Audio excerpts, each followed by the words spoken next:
When Richard Nixon is elected in 1968, he was determined to change the American presidency. One of the things that got him elected was the fact that so many Americans, after all of the trouble coming out of Vietnam, really distrusted the Democratic Party. So, because of that, Richard Nixon is going to benefit from their distrust and gain the presidency as a Republican. He decides to follow the Republican lead and take a conservative course of government. He believed in something called the imperial presidency. In his way of viewing this, and the way many historians look at it, he really is going to take the power of the presidency and, just like a king, believe that he had the ultimate say and authority in the United States. It was a very broad view of the role of president and really almost unlimited power, and in the way seen by many Americans, an abuse of power.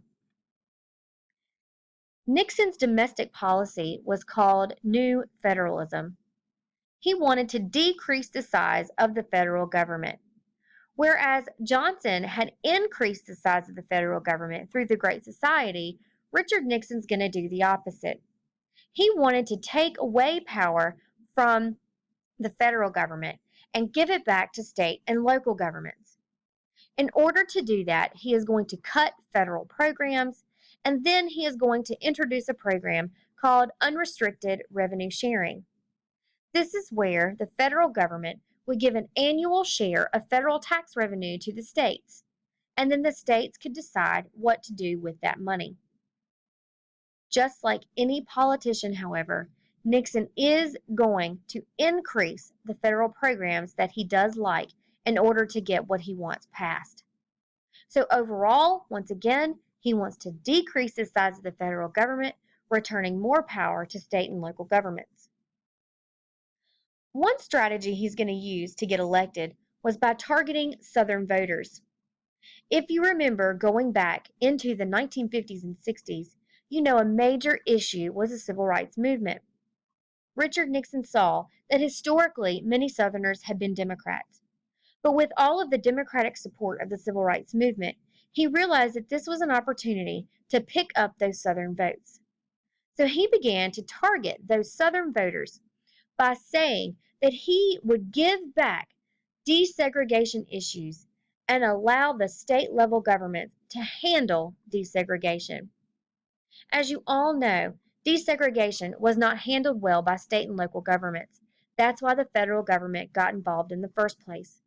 But he promises to take that and put it back in the state's hands, which is going to gain him Southern votes. He also promises to put more conservative justices on the very liberal Supreme Court under the Warren Court, which had passed all of those measures that we looked at earlier. The court case Swan versus Charlotte Mecklenburg, right here in North Carolina, was ruled on in 1971. This is a historic court case and ruled that forced busing was legal to achieve integration.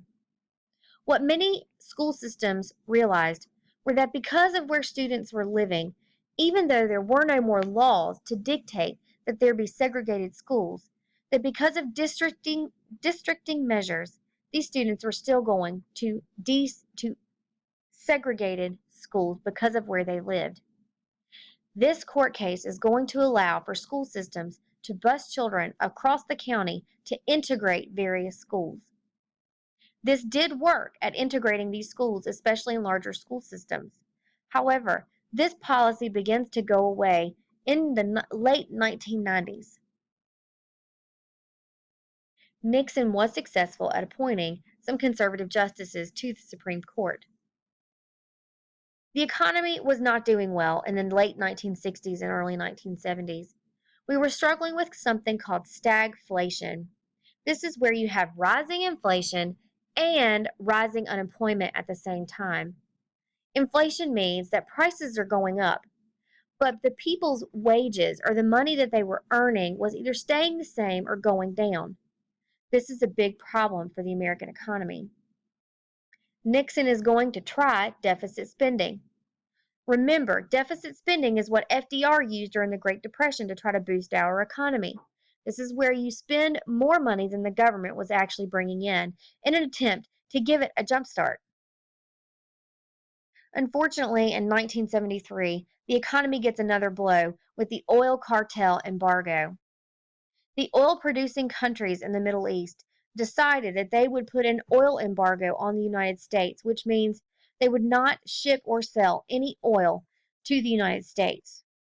This was due to the fact that the United States has always been a strong supporter of Israel, and they did not like the fact that we supported Israel in the Yom Kippur War.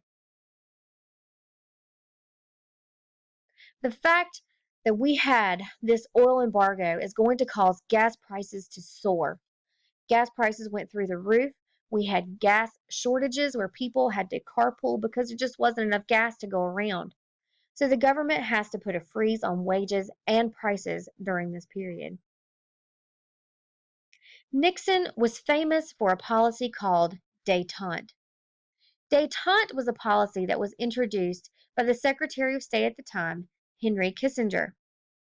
This is the policy of attempting to ease the tensions of the Cold War, especially with the Soviet Union and with China. If you remember, in the early 60s, we had been the closest we had ever been to nuclear war when we almost went to there with the Soviet Union over the Cuban Missile Crisis. This was a concerted effort to try to decrease the tensions with those countries. Nixon is even going to visit China in 1972, as you see here in this picture, while he's visiting the Great Wall of China. There was also a success had with détente in signing the SALT treaties, or the Strategic Arms Limitation Treaty. This was an attempt to decrease the number of the nuclear weapons that we had in our arsenal, and also the arsenals of the Soviet Union. This was a major step towards cooling the tensions in the Cold War.